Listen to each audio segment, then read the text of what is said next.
Richard Nixon. Richard Nixon. Yet somehow, without a single vote being cast by a single American voter, Richard Nixon was kicked out of office and replaced by the only unelected president in American history. So we went from the most popular president to a president nobody voted for. Wait a minute, you may ask. Why didn't I know that? Wasn't Richard Nixon a criminal? Wasn't he despised by all decent people? No, he wasn't.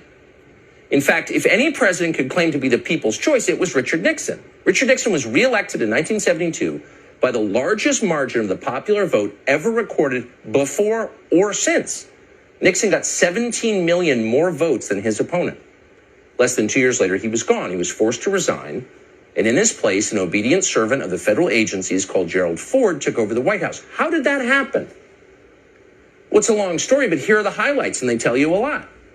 Richard Nixon believed that elements in the federal bureaucracy were working to undermine the American system of government and had been doing that for a long time. He often said that. He was absolutely right. On June 23, 1972, Nixon met with the then CIA director Richard Helms at the White House.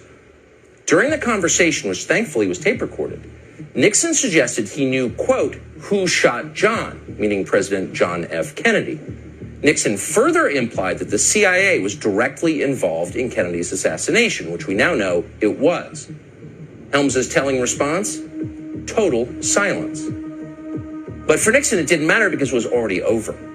4 days before, on June 19th, the Washington Post had published the first of many stories about a break-in at the Watergate office building. Unbeknownst to Nixon and unreported by the Washington Post, 4 of the 5 burglars worked for the CIA.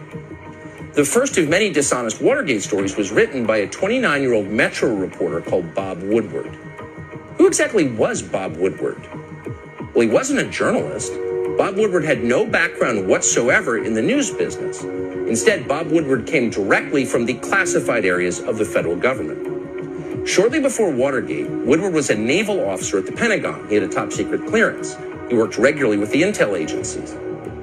At times, Woodward was even detailed to the Nixon White House, where he interacted with Richard Nixon's top aides. Soon after leaving the Navy, for reasons that have never been clear, Woodward was hired by the most powerful news outlet in Washington and assigned the biggest story in the country.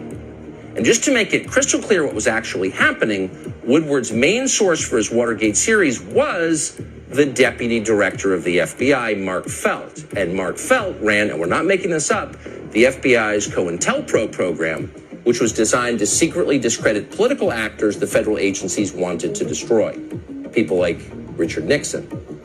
And at the same time, those same agencies were also working to take down Nixon's elected vice president, Spiro Agnew. In the fall of 1973, Agnew was indicted for tax evasion and forced to resign. His replacement was a colorless congressman from Grand Rapids called Gerald Ford. What was Ford's qualification for the job? Well, he had served on the Warren Commission, which absolved the CIA of responsibility for President Kennedy's murder. Nixon was strong-armed into accepting Gerald Ford by Democrats in Congress. Quote, "We gave Nixon no choice but Ford," Speaker of the House Carl Albert later boasted. 8 months later, Gerald Ford of the Warren Commission was the president of the United States. See how that works? So those are the facts, not speculation. All of that actually happened. None of it's secret. Most of it actually is on Wikipedia. But no mainstream news organization has ever told that story. It's so obvious, yet it's intentionally ignored. And as a result, permanent Washington remains in charge of our political system.